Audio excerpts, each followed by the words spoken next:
So thank you for attending this press conference.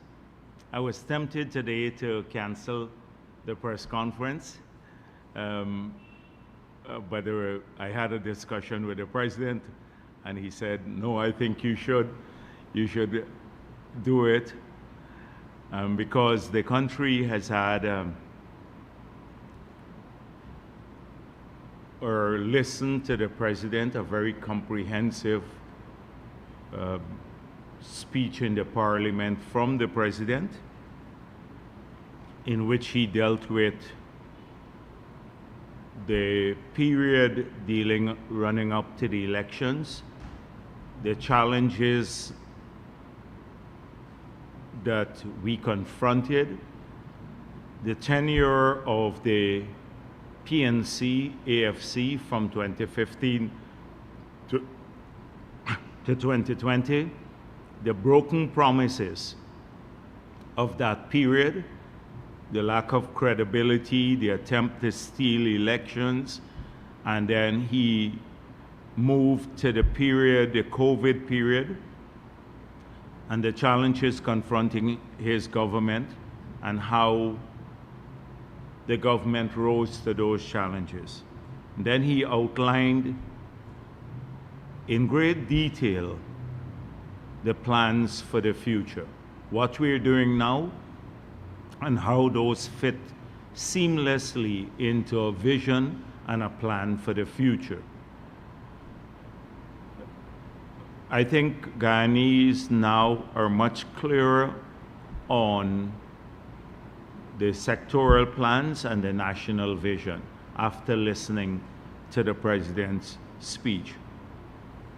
And I hope that people will go back and pay attention, because there are lots of details in that speech that we sometimes miss in the daily reporting and the news cycle. But I want to deal specifically with some of the measures that the president spoke of.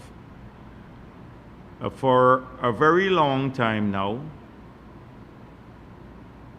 we have had varying visions from the opposition and the PPP as to how we should address an economy that has a surplus or a windfall from the production of oil and gas. And the opposition has made it seem that there is a large sum of money sitting somewhere to be distributed, that and the People's Progressive Party is not being generous in distributing this sum of money. So we had to point out that the money that we receive now is a consequence of the agreement they signed, because the agreement had no ring fencing. And the magnitude of the resources that we have received from the oil and gas sector is just a fraction, in fact, less than 30% of our national budget. So if you had oil money financing 100% of your budget, and then you have money to save, then you can say, oh, the government is being stingy. It doesn't want to give maybe the citizens additional resources. But right now, oil money is less than 30% of our budget. 70% of the budget is funded from other sources. The non-oil sector generates more revenue this year than the oil and gas sector. So we outlined clearly, and I've done so several times, how we want the resources to be used. And we said that the priority areas are education, health investments, investment in infrastructure to to crowd in investments in the non-oil sector so you can diversify the economy, investments to reduce cost of production and to stimulate investments like power plants, ports, etc. We said that we want to target vulnerable groups so that they can get continuous annualized transfers. So the pensioners will see their pension double, and that will cost us $30-something billion per year to fund that. And the school kids would get, in the long run, every year, annualized, on an annual basis, about $10 billion now through the cash grant. People living with disability will enjoy the same recurrent expenditure every year. And then we said we will do one-off transfers. That is, that doesn't add to the recurrent budget, but will help people cope with different situations. So what have we been engaged with?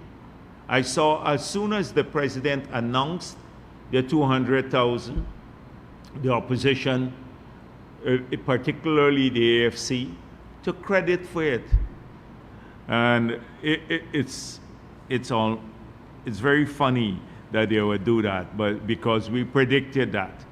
They always, and I saw someone just put out something of what they would likely say about it, and they've already said it, even before the grant was done.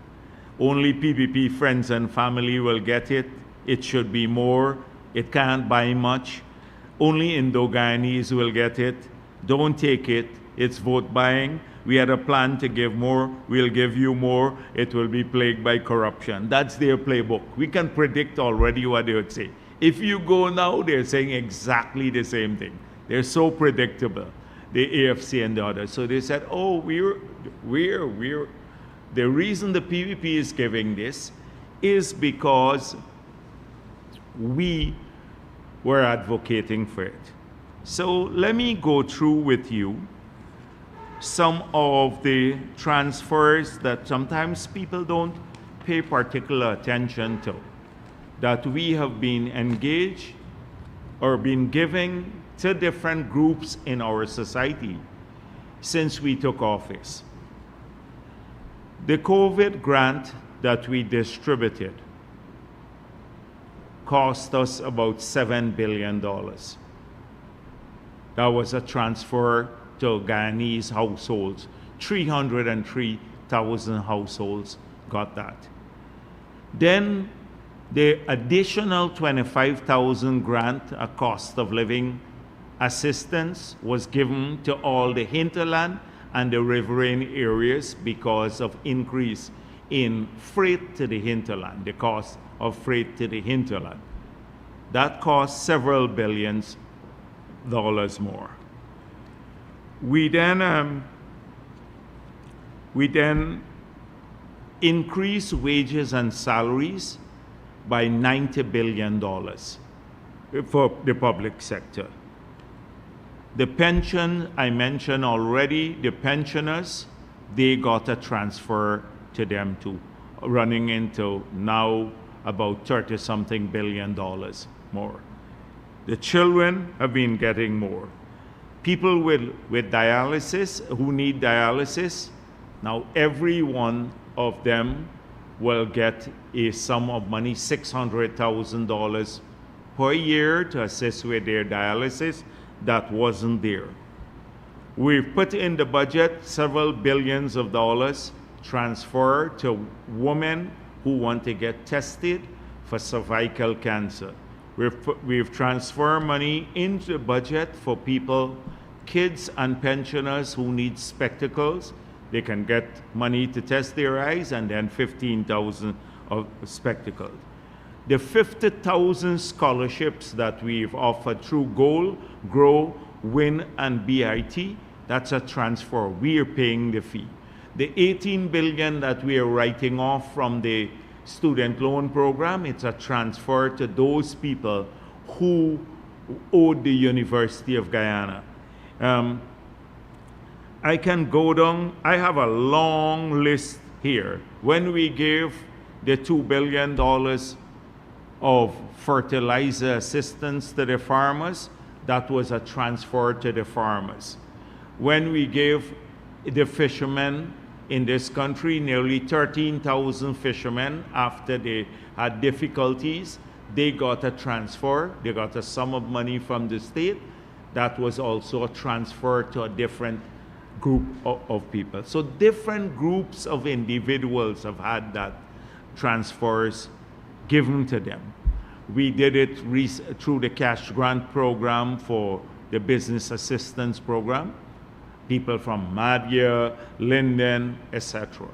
So we've been at it continuously. We don't call it, we do it because we help different interest groups. Since we've been in office, we've been doing this. And so this here is an addition to what we have done. And this is a substantial sum of money, considering what Nigel Hughes was calling for, the 10% to give to people, which would have been $35,000 per year. $35,000 per year he was calling for us to give to every household.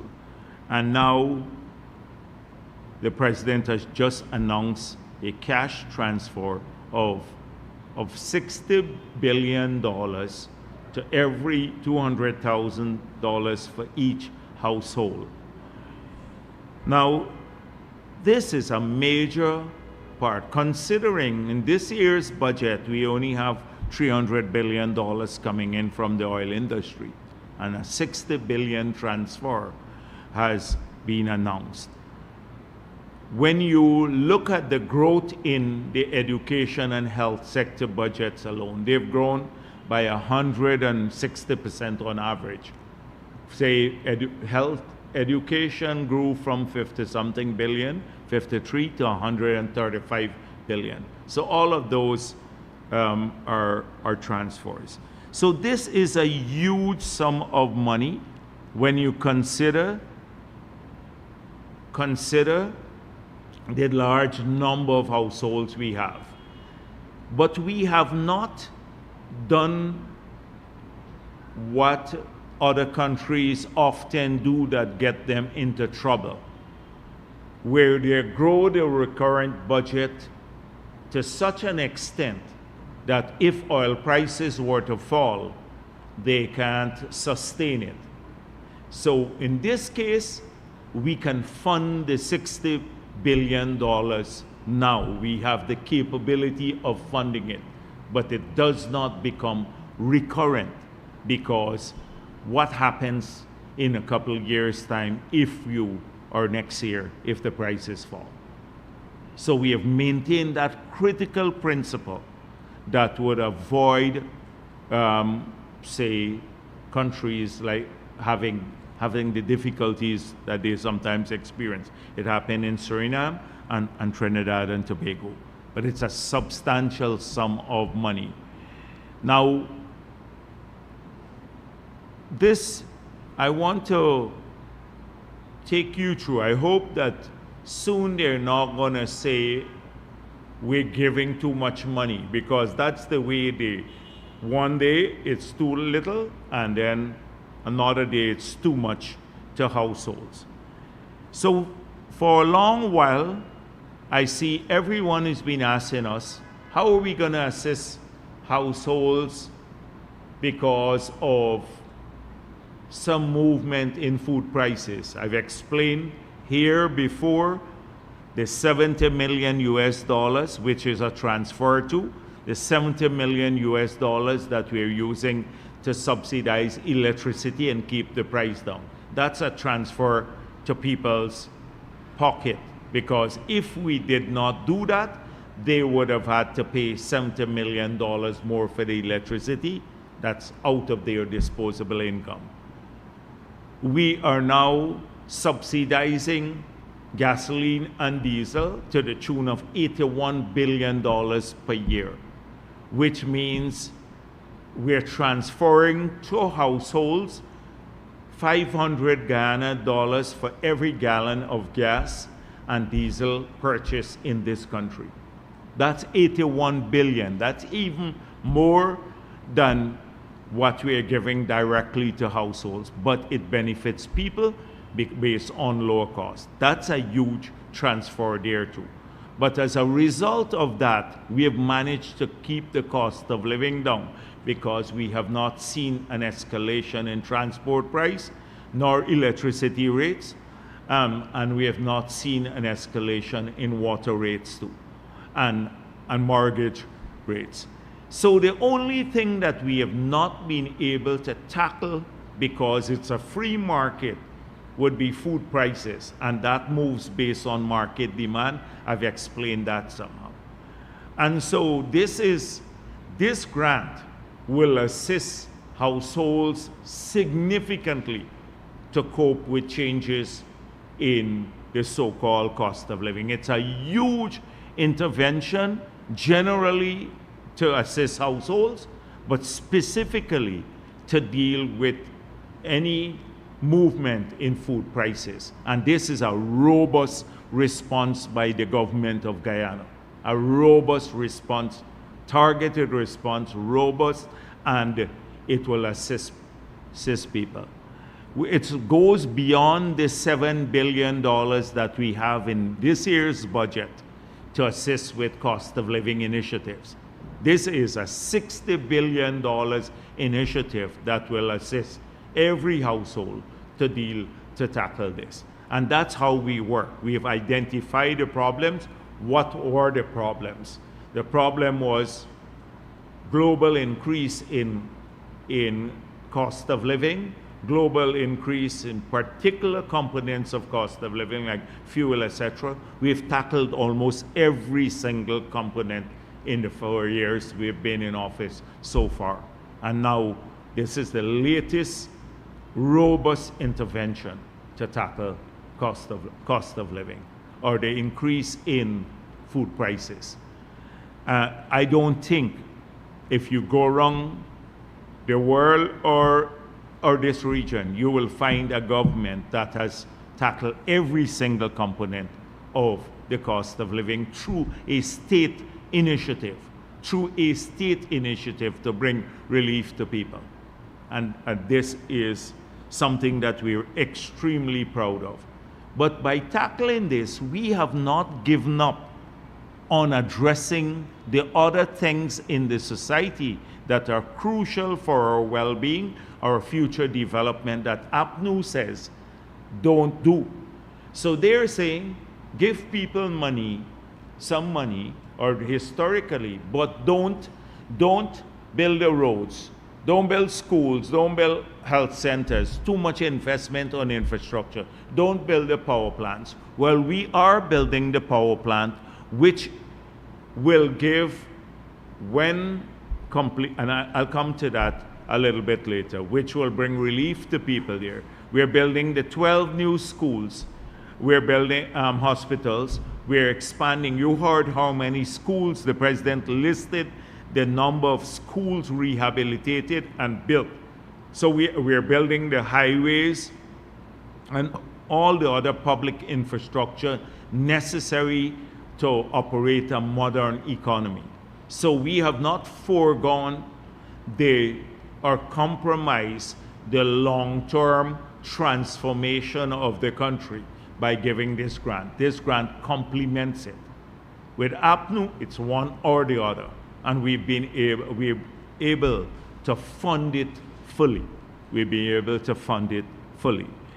So this is a huge initiative, and I want to see what they will come up now with on cost of living. Because first they used to go and put a microphone in everyone's face and say what the government is doing, until we explain the large sums of money we're putting into the key components of cost of living. They were not even paying attention to water rates, electricity, and transport and all of that, as though those don't matter in cost of living. Now you have a robust intervention from the president here. The second thing is the gas to energy project. So I said to you, at the rate of electricity, at the quantum of electricity that we are producing historically, when we cut the rates by 50% next year, when the gas to energy program comes on stream, that you will save $100 million at a minimum. That is if we were supplying the amount of electricity to the grid as we were historically supplying, around 130 something megawatts of power. But we will be supplying here 300 megawatts of power. So if you look at the savings to the Guyanese public, if they had to pay for 300 megawatts of power at the current rate of 22 US cents per kilowatt hour, and that's a subsidized rate, they would have had to pay $250 million more. So, put simply, when we drop the electricity prices by 50%, the Guyanese public will be paying on an annual basis $250 million less than they're paying now for the same amount of electricity. That's a large sum. Think about the gas to energy project. The total cost will be just over $2 billion. And if you could save $250 million, that's only the savings to the Guyanese public. In 10 years, the savings alone will be $2.5 billion. That is how much the people of Guyana will save. I hope that APNU can go through the mathematics of this. And if they need a bit more explanation, we can show them how this will happen. That is what it means for this country. $2.5 billion of savings per every over 10 years to the Guyanese public. And so this initiative is one that should be fully supported by everyone. The next initiative is the increase in the threshold. So we've started, there was a time there was no deductible, and we introduced mortgage as a deductible, so people can add that their threshold gets expanded by your a figure, an allowance for mortgage payments, because we wanted to encourage more people owning their own homes. So we adjusted the tax system. So we're trying now to make the system more progressive and also to be child-friendly.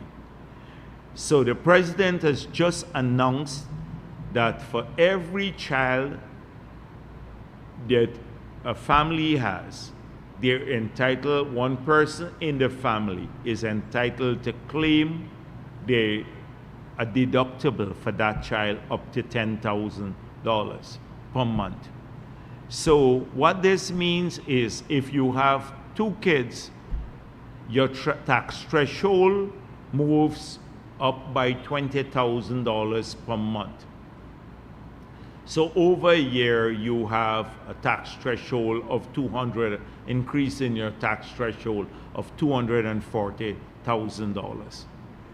So this is a huge incentive for people who have children in the country. It makes it easier for them. They pay less taxes. They would have to pay less taxes. The third announcement was NIS. So wherever we have gone, I just had a conversation with a prominent member in Parliament, with a prominent Guyanese who was a minister in the last government, who was in Parliament. And he said to me that until now the record keeping at NIS, he can't get his pension because the record keeping is bad. And we have had a lot of people complain about this. So there are a large number of Guyanese that we've helped, we've worked with them. Every outreach we have tons of people who come to us and speak about NIS and their pensions. People sometimes die and they can't get their pensions because their contributions, they have to have 750 contributions to qualify for a pension. And they claim they've worked, they made the payments, but NIS doesn't have it in the records. Or sometimes their NIS contribution was deducted by the employer, but never transferred to the NIS. And so what happened is that what has happened is that those people are not eligible for a pension, an NIS pension. We've raised the minimum wage, the minimum pension since we got into office. That's NIS pension. I'm not speaking about old age pension, which we promised to double from 2020 to 2025. It will move from 20,500 a month to 41,000 per month. I'm speaking about NIS pension here. So anyone below 750 contribution now cannot qualify for a pension. So we think it's unfair, and we have to do something to assist this group of people. So what the president announced here is that we've set aside $10 billion to work on a formula to address people who fall below the threshold to make them eligible to receive an NIS pension. But they made contributions over the years, large number of contributions. And so this raise goes back to faraway public servants, old public servants, sugar workers, everyone. So there will be, over the course of the next few months, once we work out the exact formula, how we will get some help to them, they would each receive a sum of money from the state for the contributions that they have made to NIS, but which don't make them eligible because they fall short of the 750 contributions. So this is a huge initiative that will transfer $10 billion to people, but people who've been working, serving in their industries or the government or different state agencies for years, sometimes as much as 30 years, and they can't get any money. There's an announcement too that in the public sector, right now there are a fairly large number of people who are earning below $100,000 per month. And there would be an adjustment by the end of next year, no one in the public sector. So that means not just the civil service, like it would include the public service, it would include statutory corporations and public corporations. That's what I mean by public sector. So anyone, even working for a place like Gaisuco or Gael or some other state agency, or within the government itself as a cleaner or someone else, they will not earn less than $100,000 per month by in 2025. Over $1 billion, and this is recurrent, $1 billion, will become part of the recurrent budget now, has been set aside to adjust those who are below that threshold upwards to that threshold. This is apart from the salary increases. So people will get salary increases. So if you're above that threshold, your salary increase will take you higher. But this would be something that will be adjusted. So by end next year, nobody will be working for less than $100,000 in the public sector. This is a huge initiative also. You've heard the announcement that, and apart from that, so you're going to have some people say, well, what about NIS? NIS is already going bankrupt under APNU because the contributions that were coming in, the people, they were paying out more than they were taking in. So if you have less contributions coming into the NIS more than their payment to in benefits to the contributors, at some stage NIS will go bankrupt. And so everyone who is working now is making a payment every month to NIS. You get a deduction, and your employer also pays some on your behalf.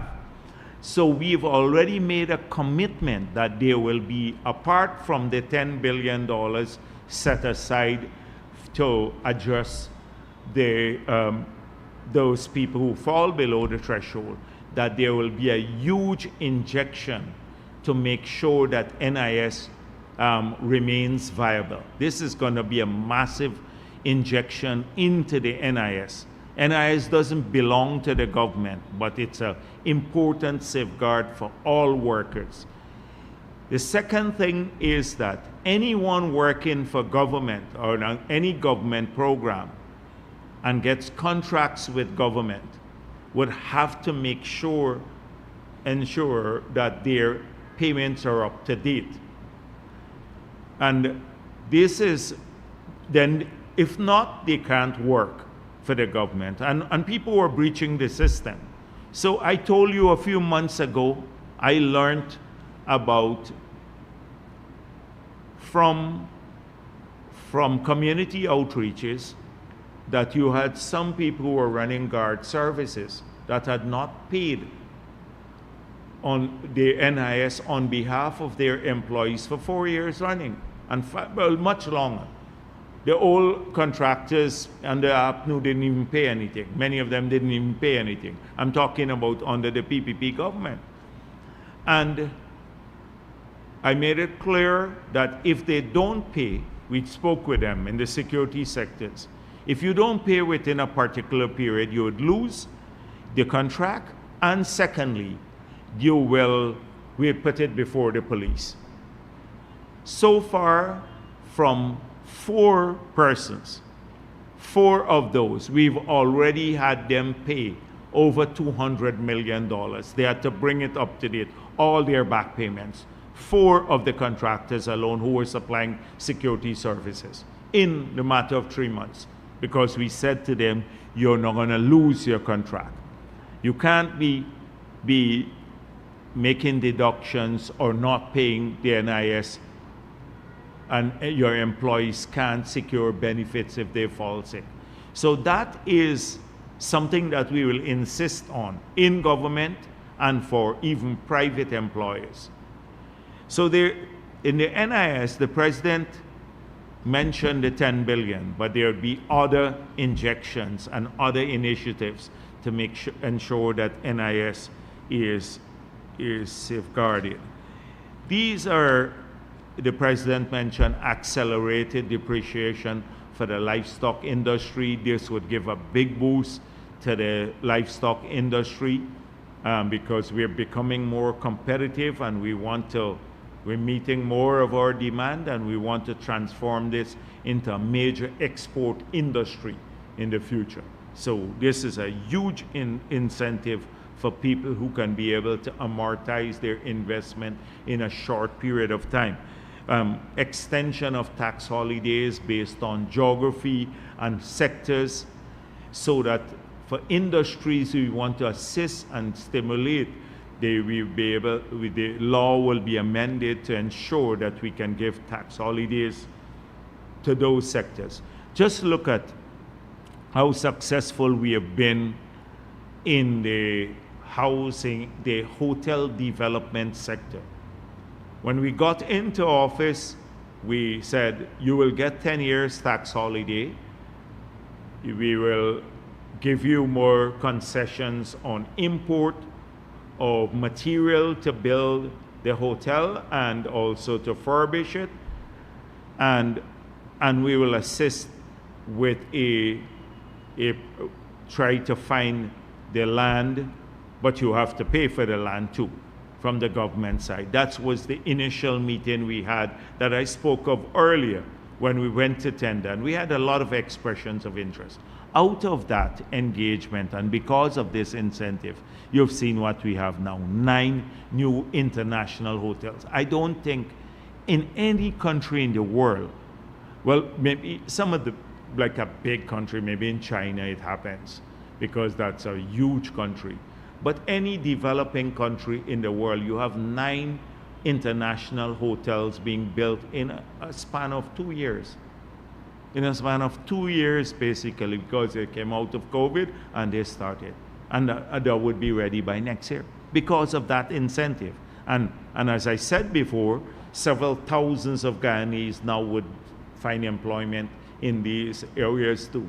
And so too, we believe that this incentive, we have a bit more fiscal space because of the oil and gas industry to use the tax system to stimulate non-oil growth, which will be crucial to long-term sustainability in the country. And therefore, the President has announced the expansion of this.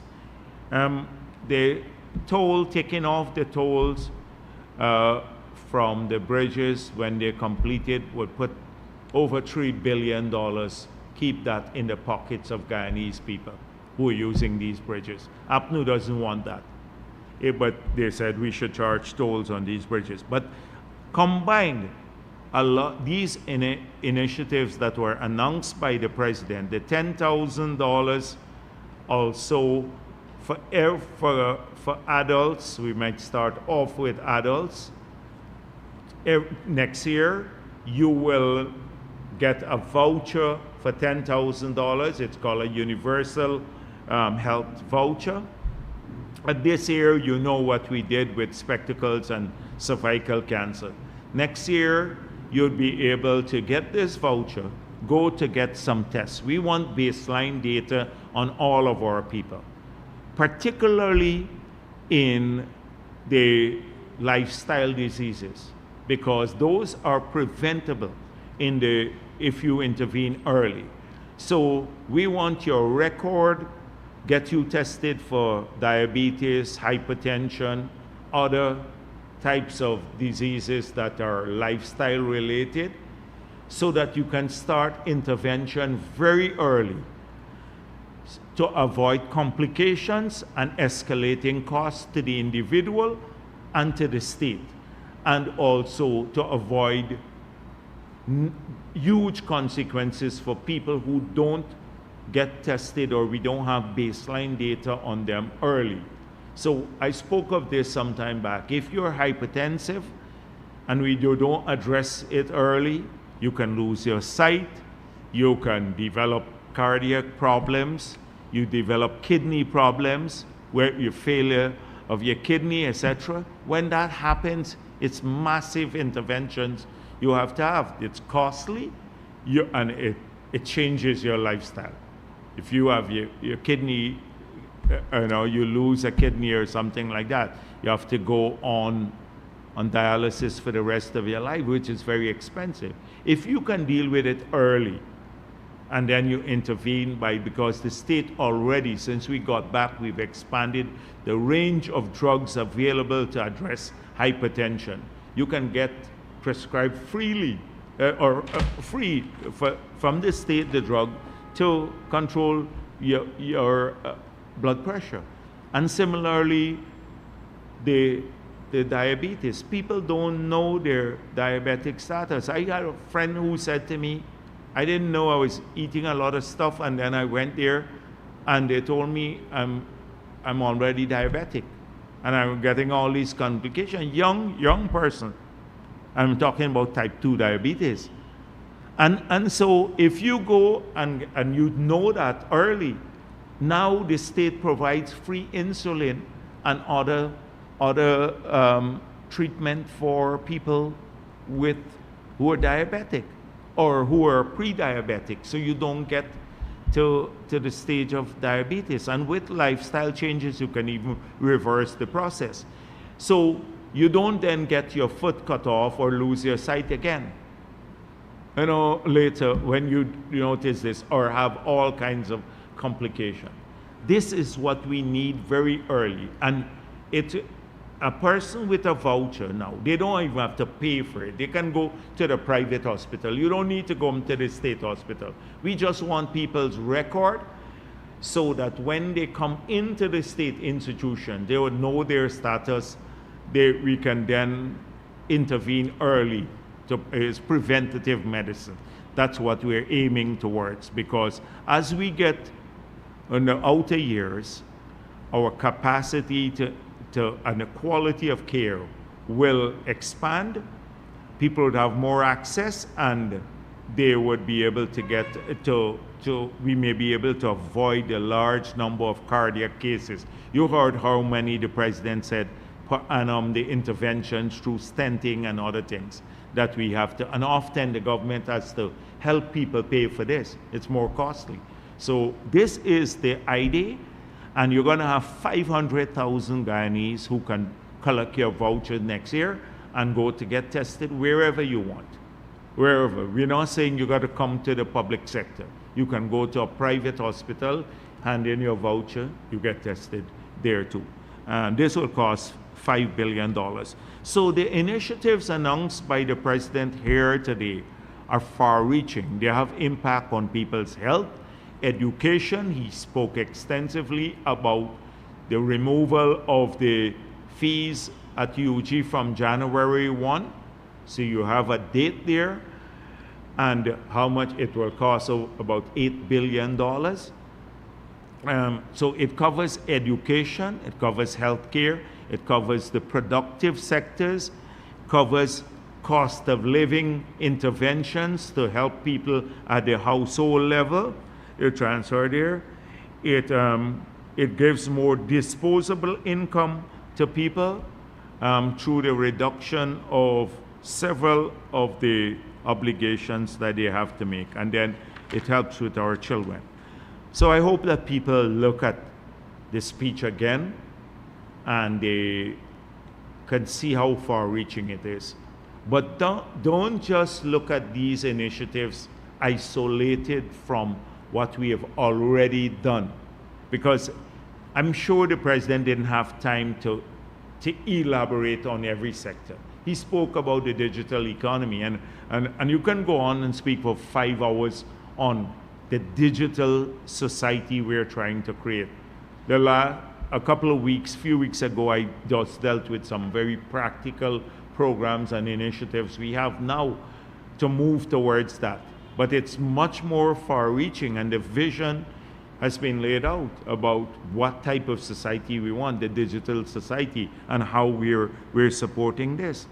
So please look at the other initiatives. People tend to have just analyze these in isolation, and you can get the real picture of what's going on. So let me deal with a couple of things from the opposition this week. I didn't want to touch them this week, but I saw them outside the parliament, and I saw Nigel Hughes urging them to protest in parliament with placards. I hope he remembers why we protested. Because with the AFC, they have like a convenient amnesia. So they forget about their attempts to steal elections. They forget about the no confidence motion that they did not respect, and not just the no confidence motion, the attempt to thwart the Constitution of Guyana. They forget the lack of accountability, and egregiously so, that took place in their period. So he posted that as though, oh, the type of protest we had. You know why we protested? We protested because a fundamental issue to the future of this country and to what we are was being violated by Granger's administration. For 25 years, we, both political parties, respected a provision that we enshrined in the Constitution of Guyana, that the head of GCOM will be appointed in a particular manner. Both parties agree with this. In fact, all the parties, including AFC, we put it in the Constitution. For 25 years, all the parties respected that provision. Every time we had to appoint a head of GCOM, we went through the process. I remember when I was president, Mr. Hoyt sent me a list of names from which I chose. Then Mr. Corbyn did the same thing. And then the AFC and APNU came into office on the platform of decency and respect for rule of law and fighting corruption. And I sent 18 names over. 18 names of prominent Guyanese. 3 times Mr. Granger rejected the list. All 18, they were not fit and proper. And then unilaterally chose a person who was 84 years old to appoint him head of GCOM, in violation of 25 years of practice between the two political parties and the Constitution of Guyana. And he found 18 able-bodied Guyanese, and you look down the list, as not fit and proper, and he chose Patterson, who was pro-PNC. And had we not fought that, had we not had Patterson removed from that post, his unilateral appointment, we would never have had free and fair elections. In fact, even with his removal, they tried to steal the elections.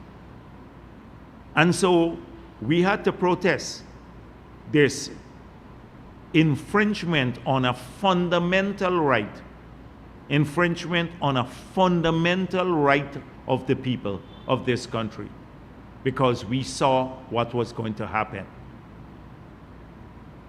And he is very sanctimonious.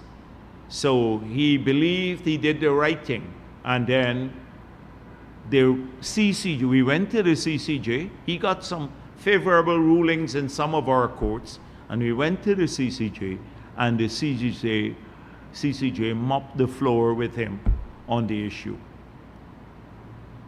and declared the appointment unconstitutional. And so that was the context in which we had the protest in Parliament. But anytime there was an initiative by the APNU government that brought greater benefits to our people, we supported it. In fact, I said, when we went into Parliament, I led our team into Parliament back in 2015. I said, we will in this Parliament support the government on fulfilling all of its promises to the people of the country. Anything that brings greater benefit to the Guyanese people, we will support. And we will fight them hard on things that try to deprive our people of rights and benefits. And we did that exactly. We followed that principle throughout. When they tried to impose higher taxes on the miners and on the whole of the country, the 200 plus taxes and fees, we fought them. We fought those aggressively. When they put VAT on electricity and water and data, we exposed it. When they tried to when they removed the benefits from our children, we fought it. We didn't succeed. They took away the 10,000. We fought that. We fought the removal of the subsidy from our pensioners, the water subsidy and the electricity subsidy. But we supported other initiatives that brought benefit to our people. That was our approach in Parliament. They don't support anything. They don't support anything. In fact, they run it down, and then they say it was their idea in the first place because they're totally confused. So the gas to energy project is a prime example of this. For several years they ran it down, and now they're saying, oh, it's our idea, because they see the benefits it will bring to the people of this country. So this is important. So I saw that post this morning, and I'm thinking, how disingenuous,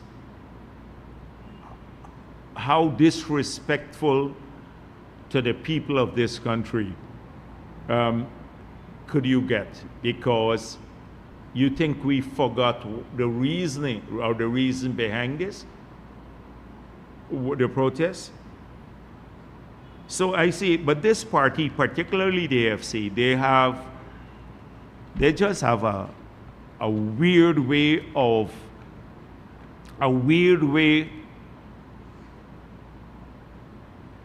dealing with politics.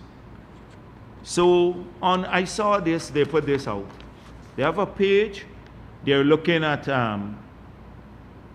making a donation to their party. So you can go on this, you can scan the barcode here and make a donation. And look on the brochure that they have to make the donation.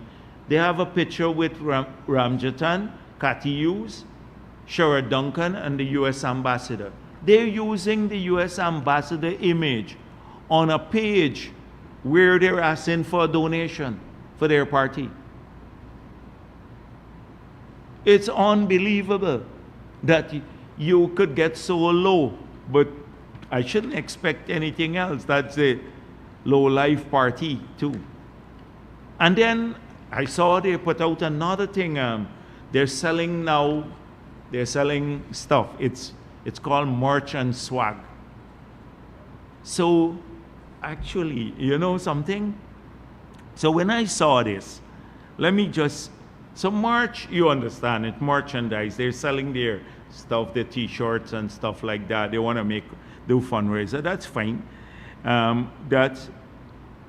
That's okay with me. But when I saw the word swag,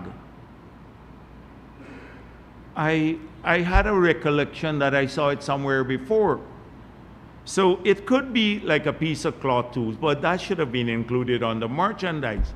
But you know what the Oxford Dictionary says? It's informal use of the word of swag is money or goods taken by a thief or burglar. So they're selling goods and it's swag.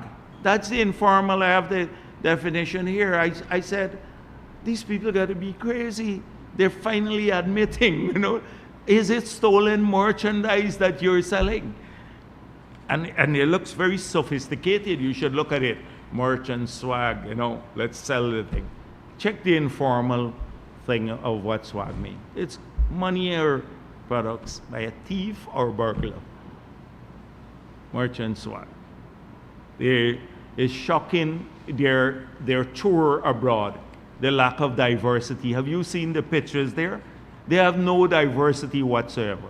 They talk about it being the party of Guyana. That's what used to be in 2015. They moved away from that they were bringing people together. PPP is racist, APNU is racist, and therefore the AFC should be the party you should support if you're not racist.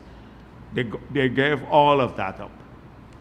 Like diversity, they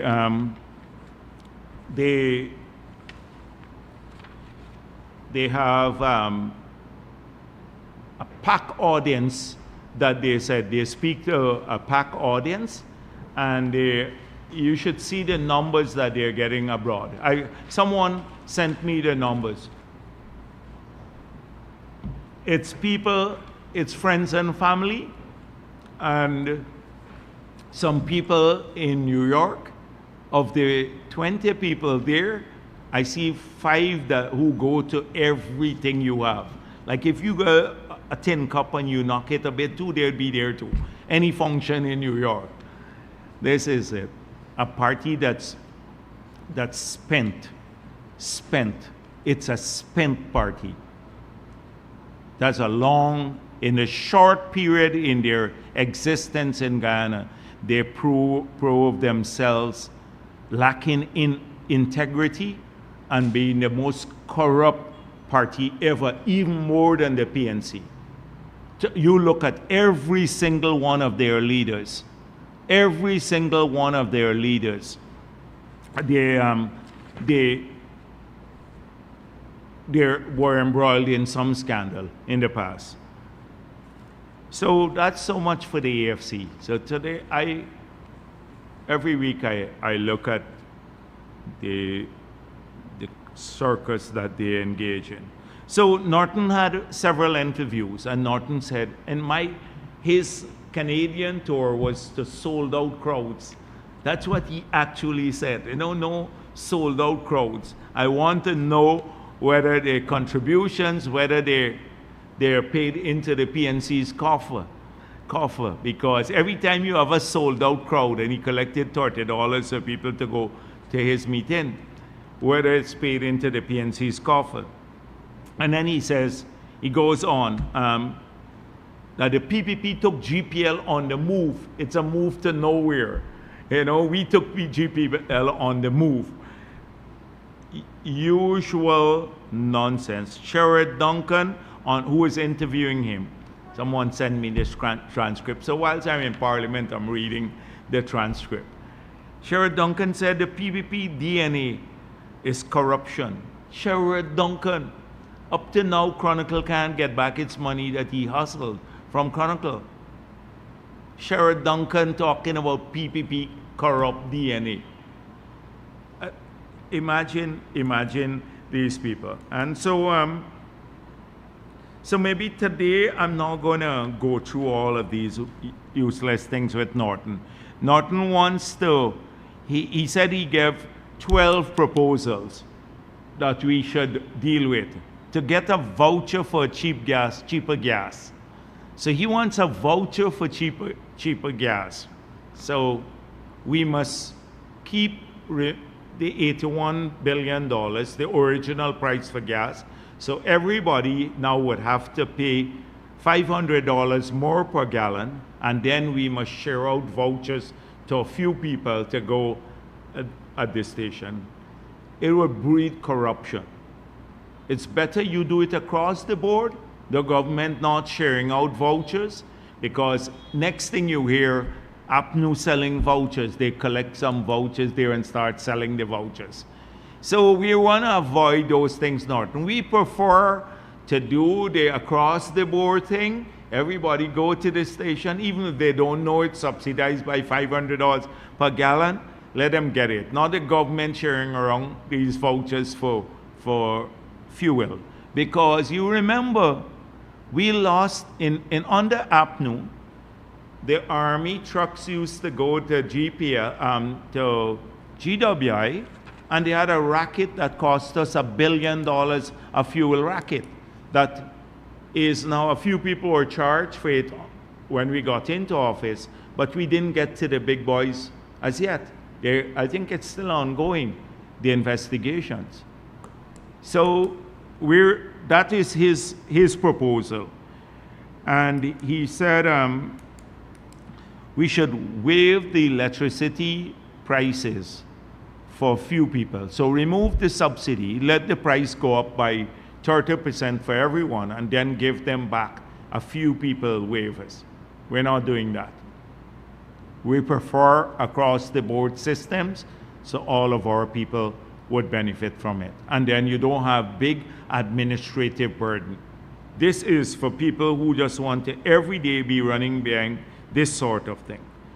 And He said also, just check this carefully. He said he wants to give each farmer $10 million to buy equipment. So imagine if you give each farmer $10 million. You know how many farmers we have in this country?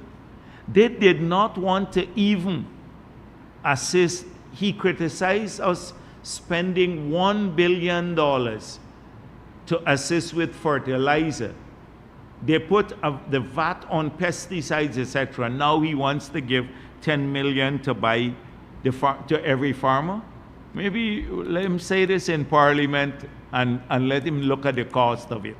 So right now we have I shouldn't even be repeating this, because sometimes I overburden people with the nonsense that they talk all the time, because they could promise anything.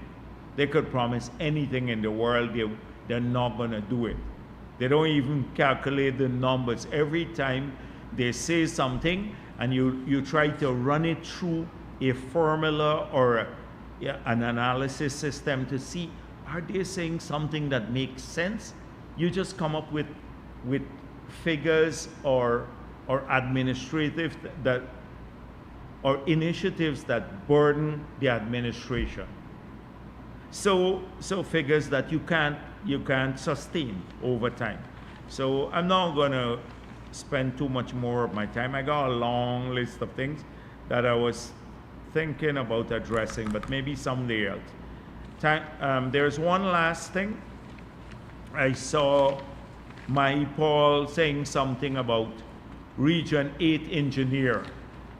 Now my Paul has a funny way. He's another Mr. Accountability. Mr. Accountability. And you just Google my Paul and UG funds, and then you will find out what I mean, Mr. Accountability, my Paul. Just Google him and go back to the past, and you will find Mr. Accountability himself. You would find his true records, like you would with Sherrod Duncan. So he says the $28 million contract for the engineer was never blocked. So I explained that we went out throughout the country to the regions where we heard there were serious breaches of the procurement law of the country. There was conflict of interest, and it was done in a manner that without people at the center. When you are here at the center, you don't know what's going on in many of these entities or at some of the regions. So we laid out every case of a breach that we have found. We said we found the following things: tampering with evaluation reports. 2, we found related parties getting contracts. We found people who work for the government getting contracts in their own sector. That is technical people, they're getting a contract in their own region. We have found cases where the engineers are soliciting a bribe from the contractors and other government officials. We have found cases where people's payments are deliberately withheld so that the officials of the government, particularly at the junior level, can solicit a bribe. I've listed everything, about 14 types of transgressions that we found openly at every one of these meetings when I speak with them. And then I went to Essequibo Coast, we went to Region 5, Region 6, and several, Madia was in Madia, and we spoke there to maybe over 2,000 contractors and regional officials about their attitude. I brought all the permanent secretaries, all the REOs, and all the heads of agencies, government agencies, the big ones, CHNPA, GGMC, the Forestry Commission, the Army, the police, everyone. And we laid down the line to them and said any departure from the procurement laws or the standard bidding documents you would bear consequences for any such departure, particularly for the purpose or a corrupt purpose. And then we pointed out that only in rare circumstances should they do restrictive tender. In most cases, it should be open public tender so that people will have a clear picture and they can have an opportunity to bid. So after all of this, people started getting emboldened, those who were quiet. When I went to Madhya, the I spoke to a large group of people who were there, including the regional officials, about what we look out for. And then after I met with the REOs and the others at the convention center, at a press conference when I spoke of it here, before I left the press conference, someone WhatsApped and said, but do you know that an engineer got a contract here? I didn't know about it. I found out that he actually had a contract for $28 million, and he is one of the regional engineers who is responsible for supervising the contract. And that's why I said then that he either has to do the contract or be the engineer. You can't be both. That's the same conflict of interest we're talking about. But in Region 8, so I don't know what Mahipal is talking about. I don't know if he had completed the contract by the time I found out, but now that I'm hearing about this. But clearly, he's not going to be there. Because you can't be the engineer in the region and then tender for a contract to do work in the same region, particularly in the area you're based in. He is stationed in Madhya and he's doing work in Madhya. And people think we endorsed it. We didn't even know about it. But what we found is not just one engineer, Mahipal, is that almost all the officials in that particular region at the senior level they're doing contracts or have some relative of theirs doing work in the same region, contracts that they have to supervise.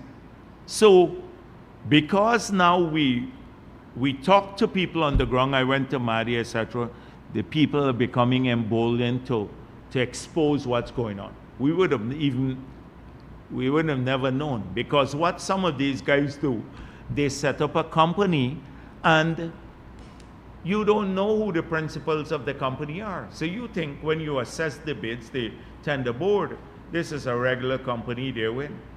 They may even put a person who is related very far, they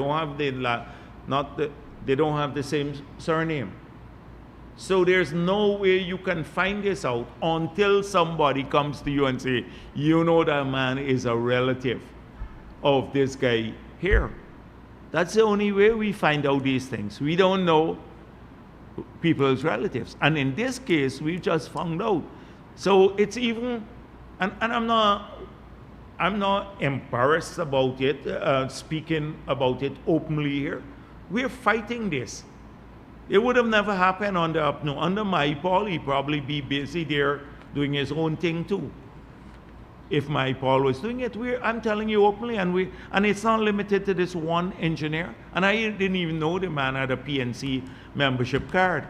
It's only yesterday I saw it got posted that the same man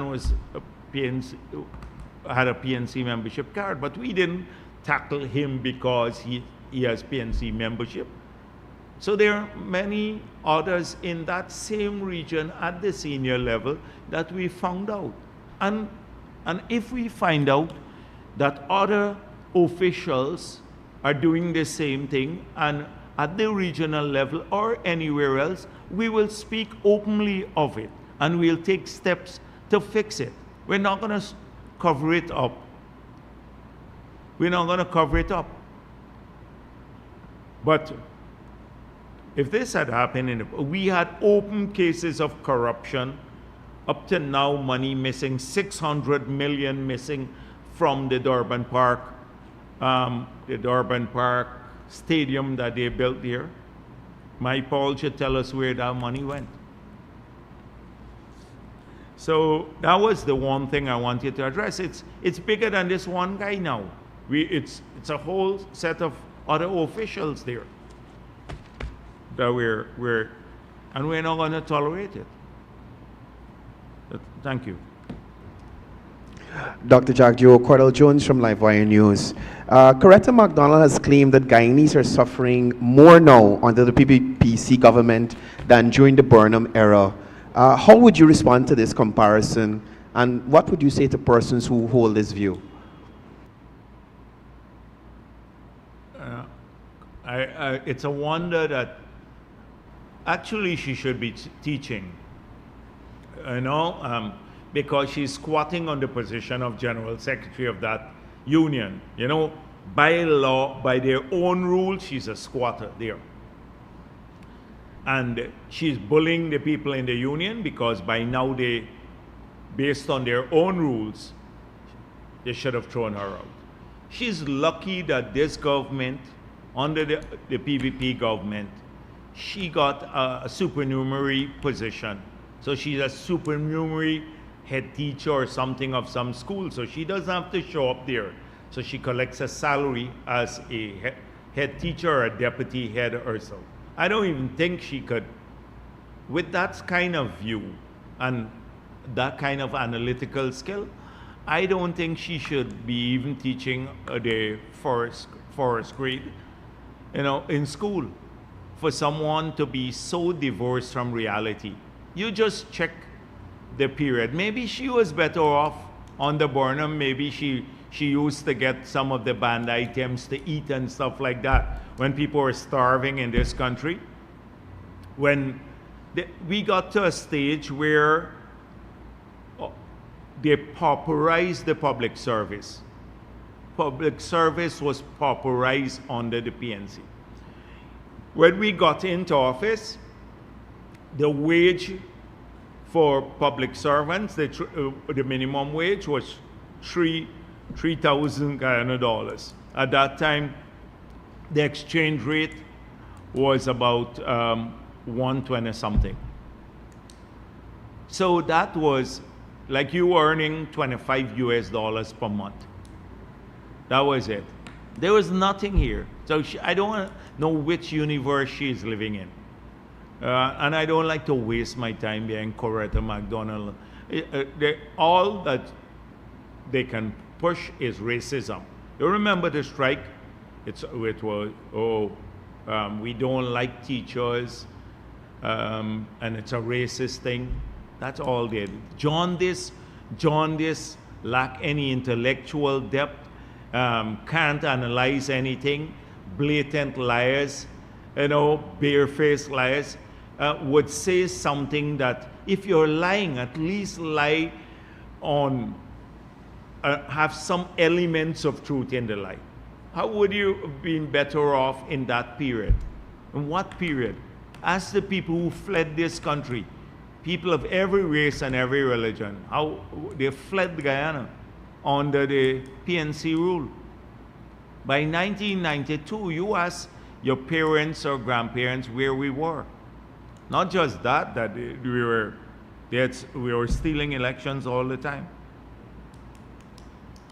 So I don't want to waste my time with Coretta MacDonald. On some elections issues, Nigel Hughes has said he's been engaging the international community on election-related matters. Now, some observers have described this as hypocritical, given the fact that his party has accused the international community of interference when they stood up against the AP and UFC rigging. Do you agree? I wonder if Cathy Hughes was with his delegation when he met with them, and she told the international community of the Russians that she found who would help us to rig. So, not just hypocritical, they would continue to perpetuate a lie. And they know, they've seen the writing on the wall. They know they're going to lose the elections. The DNA, the PNC DNA in Nigel Hughes is leading him to use the same excuse that the PNC historically has made since the return to democracy, which is that they have lost all the elections in the past because somehow the voters list is flawed. So in the period when they were stealing the elections, they didn't need to look at list or anything else. But the fact of the matter is that each of these elections have been certified free and fair since the PPP got into office by the international community, by all the observers, excepting the one that when they were in government in 2020. The voters list is a red herring issue. It is an attempt even now to cast doubt on what they know the outcome will be, which is a PPP victory in 2025. They know that. They discuss it in their, when they're together. So they're thinking, how do we rebuild for the future? How do we poach? That's the discussion going on in the leadership of the AFC. How do they steal members away from the PNC? That's what they're going after now, the PNC members, to rehabilitate themselves because they're a spent party. They have no energy, and the elections have shown that, including local government elections. So Nigel Hughes knows full well that when they tried to remove people's names from the voters list, that the issue went to court, and the Chief Justice ruled that it would be unconstitutional to do so because we together, APNU, AFC, PNC, all agreed when we had the constitutional reform. But those who were not in AFC, they would have been in the PNC at that time. Nigel Hughes might have been, I don't know where he was, so either the PNC or AFC at that time. But they agreed to remove one very important clause from the Constitution that was there before, that you should be registered in the past. To be on the voters list, you had to fulfill 3 criteria. 1, be Guyanese. 2, be 18 years and above. And 3, be resident in Guyana. That was the old constitution. That is, only then you will be registered to vote. We all agreed in the constitutional reform to remove the residency requirement.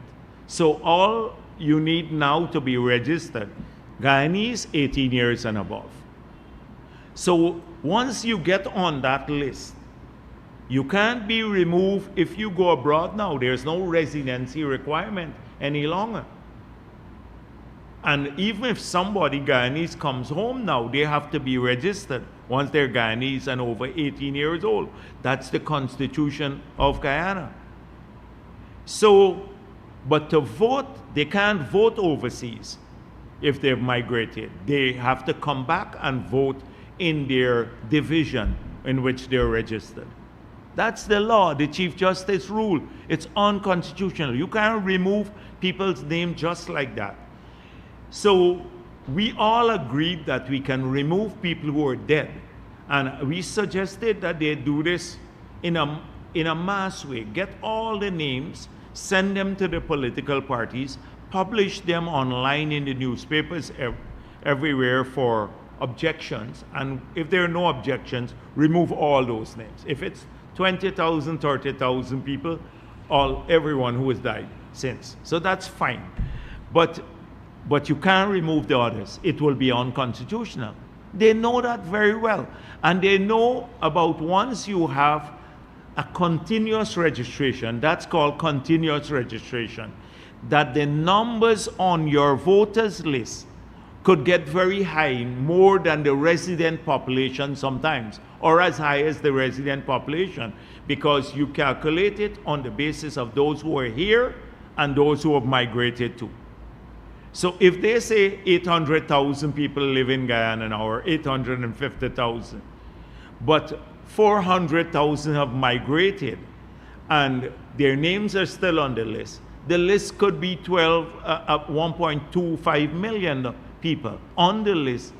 But if they're not here, only 850,000 can vote, because you have to go. And that happened exactly in the last elections. We had 660,000 names on the voters list, but only 460,000 voted. 200,000 did not vote because they were not here or didn't show up. Even if they were here, they didn't go to the polls. So, and the same thing happened in 2015. It's the same list that they won with. So they're using this. He should know, because he's a lawyer. But this is pure dishonesty. Dishonesty about, oh, the PPP wants to rig because their list is not clean. They know. They need an excuse every time for losing. They don't look to themselves. If you're racist, people don't support you. If you're racist, that's why they should start working on their racism.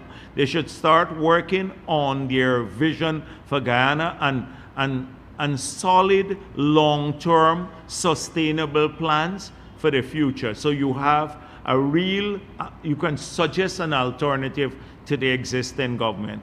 And they don't have, and then you may be able, if you get into government, to rack up some achievements if you keep your promises. So they should work on keeping promises, they should work on their vision, and they should stop stealing elections. These are the things that will make you viable in the future. Not by complaining about the list. They have a huge set of baggage to clear up, and they're not clearing it up. They're just digging themselves deeper in. One would think in this year, age now, when people frowned upon racism, and a donkey would know that this country is made up of people of different races and religion, and you have to work for everyone. That's the only way we move forward. That there are things that we have to safeguard our country and our own people, all of them. Everybody knows that. They're just trying every day to divide people. And that's why they're using a failing philosophy that worked well in the past. They whisper, no, PPP is racist, they don't like Afro-Guyanese. It's not going to work anymore. Finally, Dr. Jagdeo, in relation to the 10,000 that one parent will be able to claim for, I've gotten several questions from some citizens asking whether this will be deducted from the government agencies monthly or like a yearly tax return. They're trying to figure out how it will work out. So once they get the code that they're eligible, so the same way how they apply the exemption. So to say your threshold is, it has to be on a monthly basis, because you pay your taxes, it's deducted on a monthly basis. So for example, you're earning $120,000 a month. You have 2 kids, you get a code, and you now are eligible for deductibles for 2 kids. The threshold now is $100,000. So you have to now pay taxes on the 20,000, because the tax-free threshold is 100,000. So your tax-free threshold now goes up to 120,000. So then you don't have to pay any taxes. Cassie Henry, DPI. Dr. Jagdeo, stemming from the President's announcement of the 200,000 one-off cash grant, could you be able to say in no uncertain terms what would constitute a household in this situation? Yes, so we have had this issue always with the definition of the household. And so in the census has 264,000 heads of households. But we believe, the census, we believe, did not capture everyone. And you do have in a household, people say, I cook my own pot. So this is where it gets tricky. So we are looking now, I don't want to get into great detail, but we have about 200 and maybe 20-something thousand people who pay electricity rates. They have their electricity bill. That excludes people, say, in regions who are on GPL database. So that excludes part of 7, because Bartica N, they would be on the base, 8, 9, and some of the other riverine areas on the coast too. So it excludes some communities.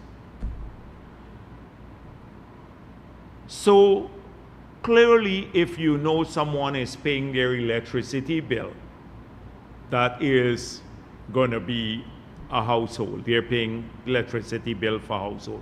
So we'd have to use the data from GPL, GWI, and then go through a process.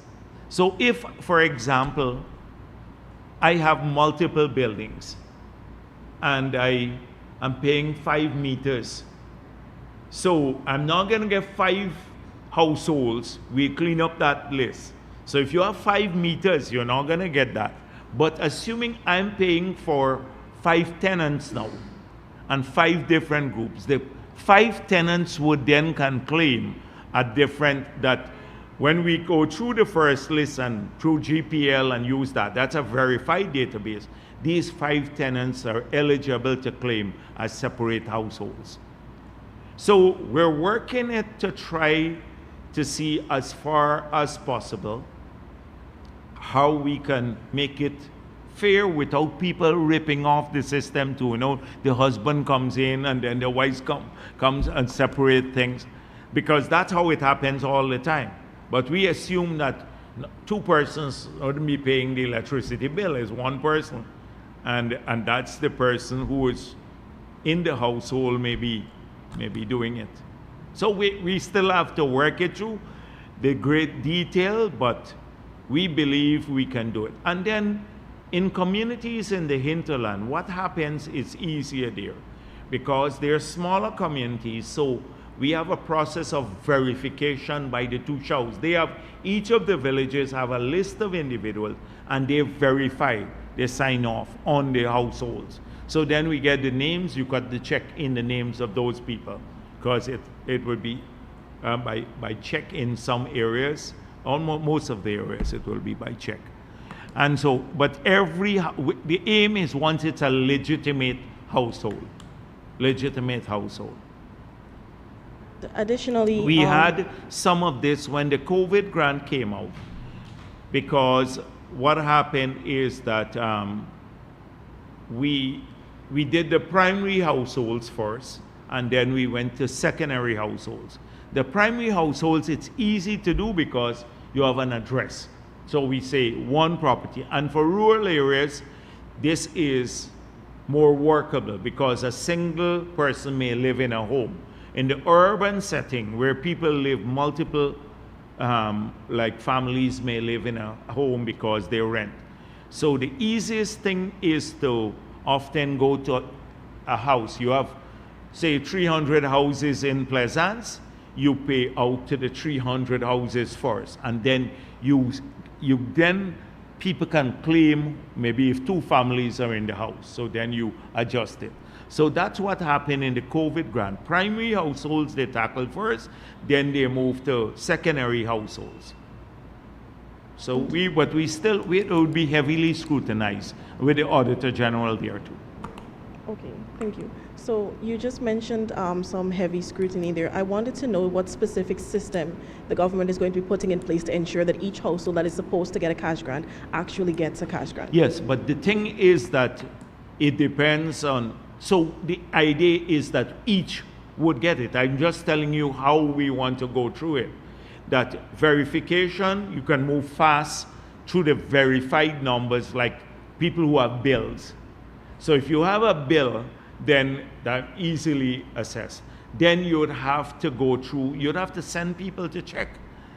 Because if everybody claims and you have 300,000 claims too outside of the 300, we'd have to verify it. Because we know, based on the population, that 260, 300,000 households, that's the range that we have. So we will try, the intent is every household. So already that is what we want, but it has to be a verified process. You can't just walk in and say, I'm a household, and then get it too. You have to go through the verification process. I think the first 200,000 would be easy because those will have verified database. And then maybe another 40-something thousand from the hinterland will be easy because it's easier in village settings and you can get those done. And then the secondary households, that's when we start getting the claims. We'll open up a process maybe for claims. But we're still working with the Auditor General and the others to make sure that the system is done.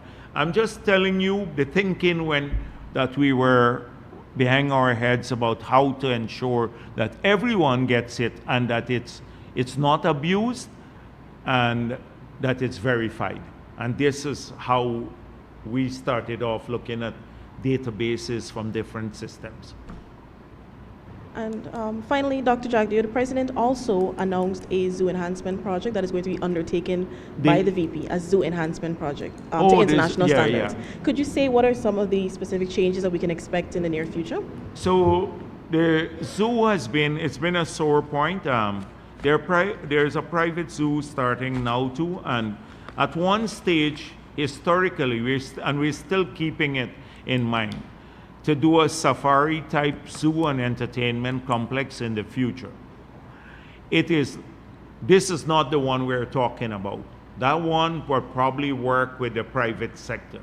We believe that in Guyana, we can be a big market for the Caribbean, people from the Caribbean, who can come to Guyana for ecotourism, because they may have the sun, sand, and sea kind of tourism, some of them, but they've never been down these huge rivers. Some people see our little canals here in Georgetown and they think that's a river, who come from Caribbean islands. They've never had that experience because, they have like little ditches and stuff like that in some of the, I shouldn't be saying that. It sounds a bit disparaging, but I mean, they have small rivers or streams and stuff in some of the countries. So we believe that they'll be blown away by a product that markets our hinterland, the waterfalls, the rivers, etc. And then a safari type zoo.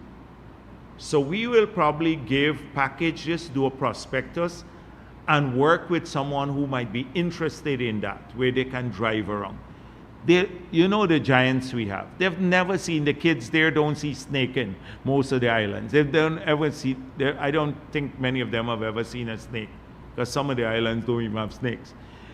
So things like, the giants, the giant anteater and stuff.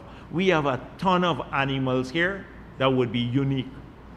And then, so that we have in mind to happen. Then in Georgetown, the zoo has been languishing for a while. And we do have an area that's overgrown a bit, going up all the way to the Chinese embassy, that area there, the gardens. So we can take part of it without spoiling the gardens. And We're thinking about a zoo there, more animals in it, maybe a small tram car to move the kids around, a big learning center so we can bring the kids in, they can go to a classroom type environment, learn more about the animals, then they can have a nice maybe dining area for our children, because they wouldn't go up very far out of town.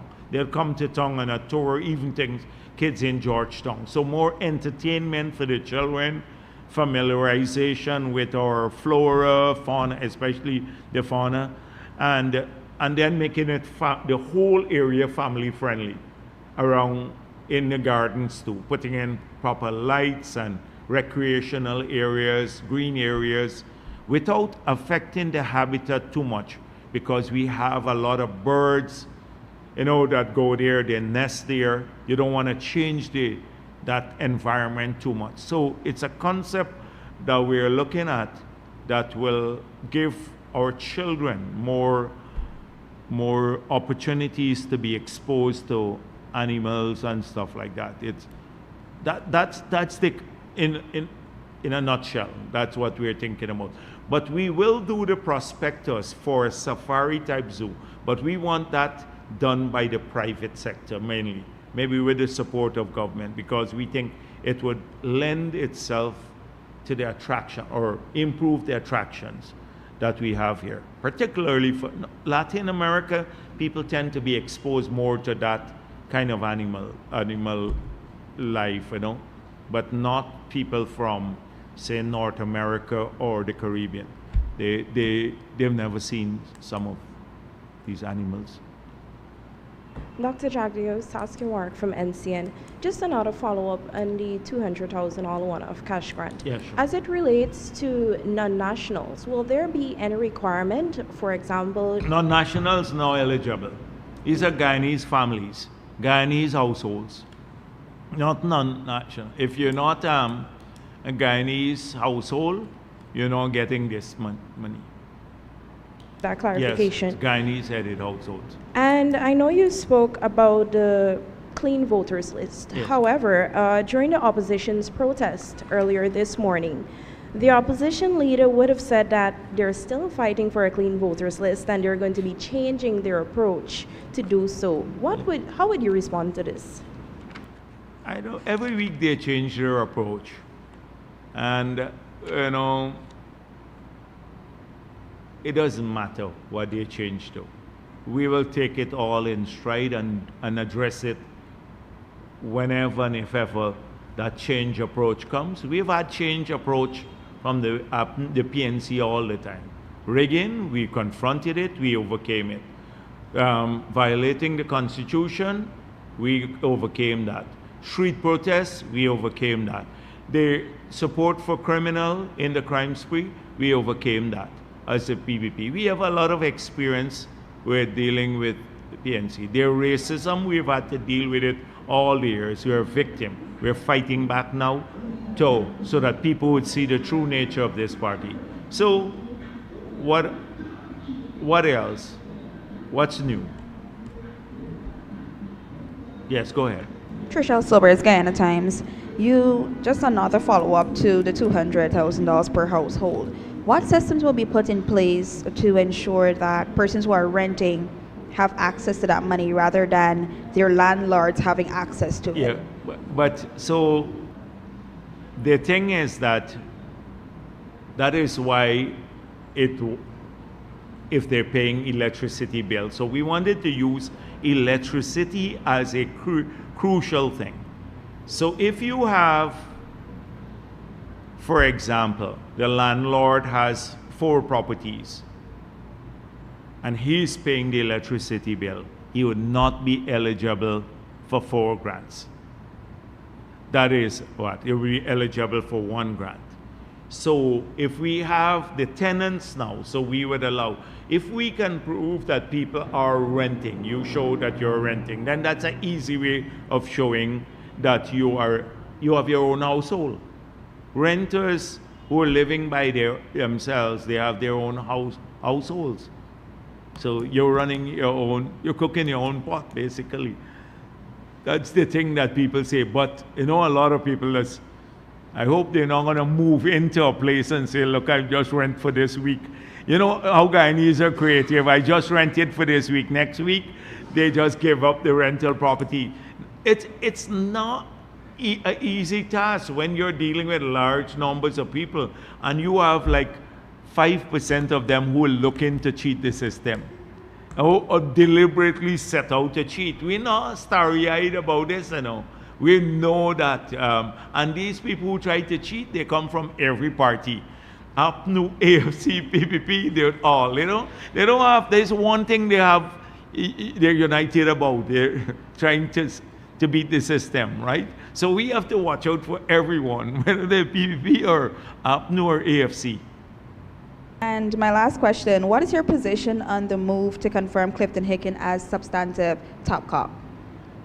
So I think I've listened to the Attorney General, and I spoke with him in Parliament, and I told him that he needs to work or get more information out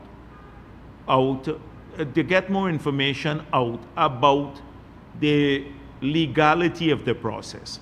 So first of all, I saw in the comments that he made, he dealt with the powers vested in the president.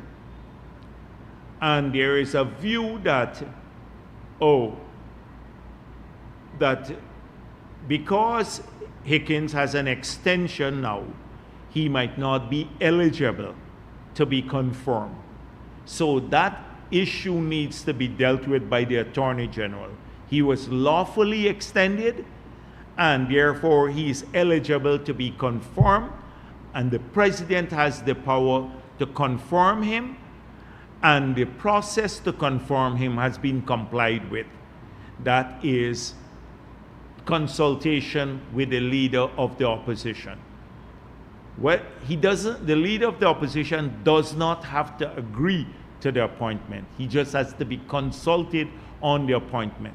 I recall when Granger invited me as leader of the opposition to deal with the commissioner of police and also 4 deputies. At that time, Ram Narain was the acting commissioner.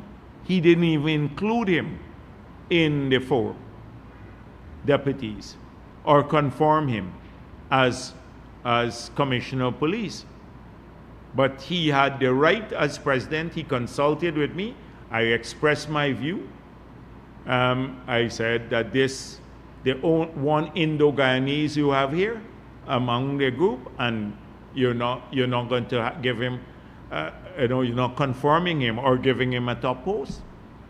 And he ignored that, and he went ahead and appointed, and it was lawfully done. He appointed 5 persons. So why are they making this big noise now? We're confirming Hickens. That it's unlawful. I don't think it's not unlawful. That's all I have to say. And I asked the Attorney General today, I said to him, you have to get more information, because people may be questioning the lawfulness of it, not whether the president has the power to appoint, but whether we have complied with the process. And so he assured me that we've complied with the process to get the extension done, and then also the process to have the confirmation also done. Sorry, Dr. Jagdeo, just one more question about the cash grant. Some persons would have expressed concerns about this causing hyperinflation. Could you say how the government analyzed the situation and came to the conclusion that $200,000 was feasible? Yes, so we looked at this. We believe the economy has the capability of absorbing this. We wanted to look at tax measures to help people. But our experience with tax breaks for the business community, and with the hope that they would pass on the benefits has not been a great one. When we remove some of the taxes sometimes from like food items, under APNU they had put taxes on food items and VAT on water, electricity, a whole range of stuff. We didn't necessarily have the pass-through effect to people.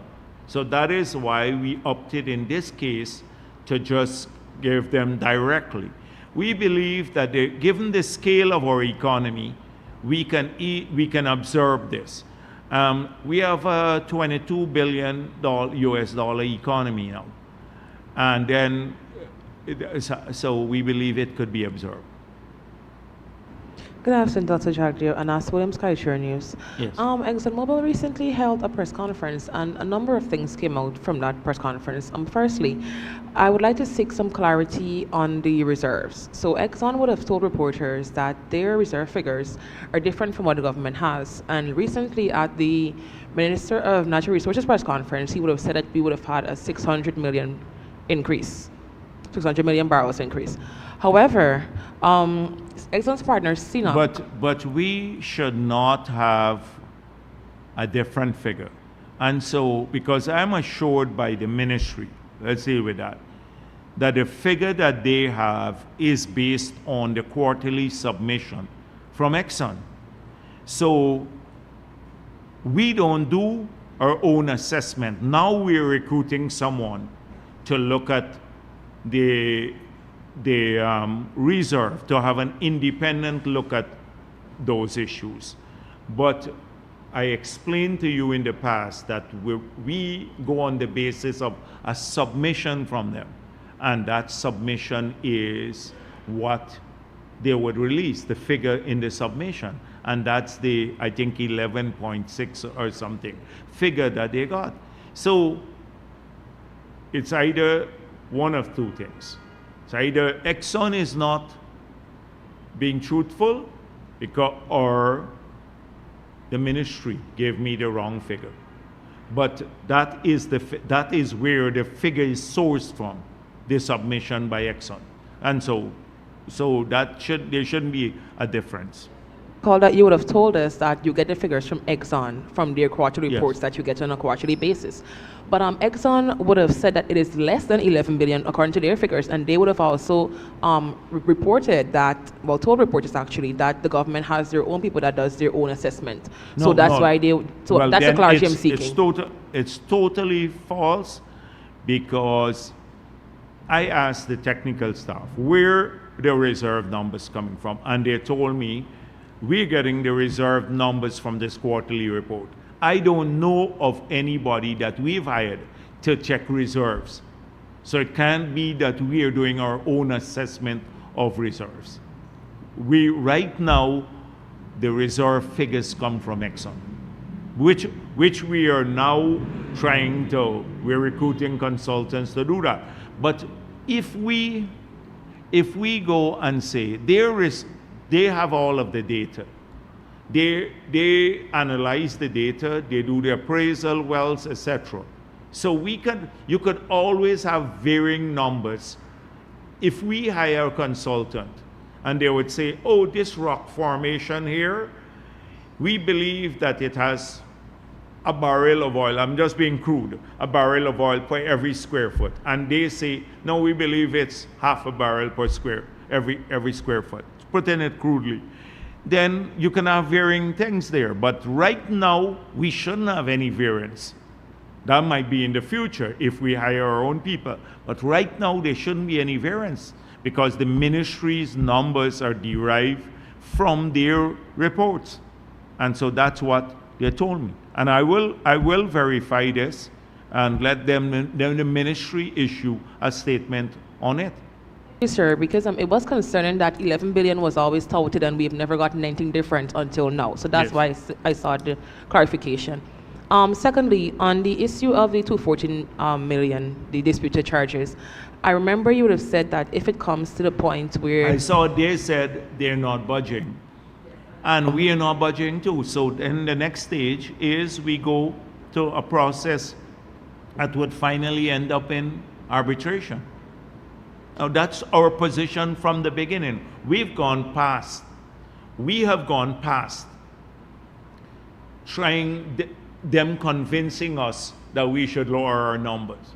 And if they've gone past us convincing them they have to pay us, the only way you can resolve it is through a mediated process or arbitration.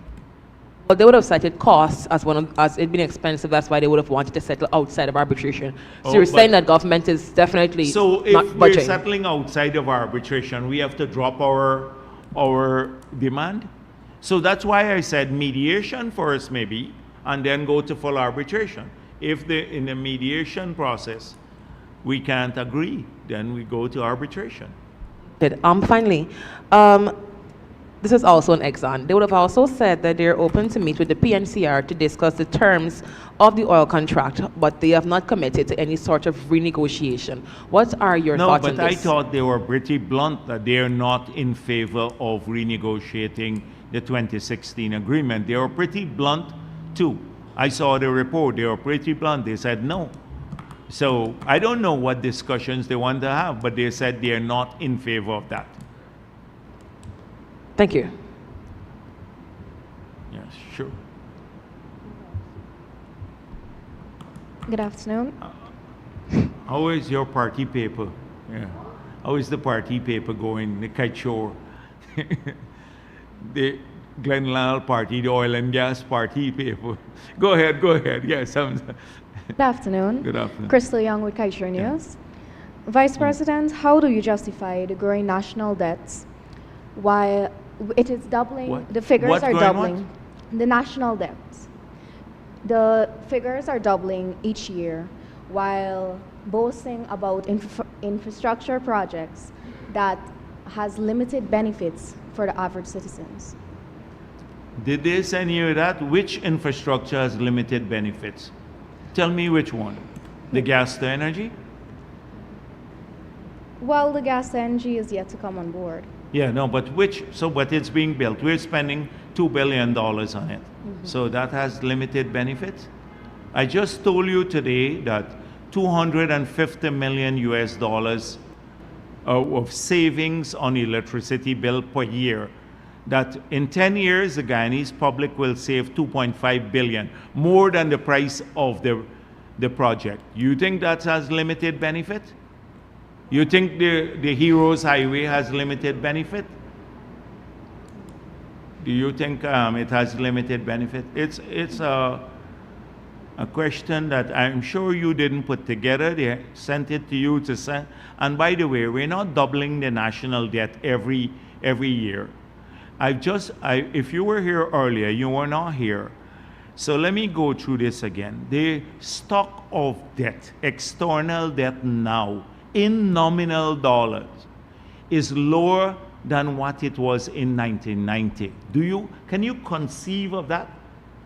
The stock of debt for a $22 billion economy is lower, external debt is lower than in 1990, when our GDP was under 400 million, was 300 and something million. Now it's 22 billion US dollars. And the debt is lower than in 1990, the external debt. For this year, check the mid-year report. Please do the research and don't let them give you questions. That's what they used to send to these girls to Glenlyle, used to text the messages. The questions over. If that's a political question. Yeah, anything else? All right. Thank you very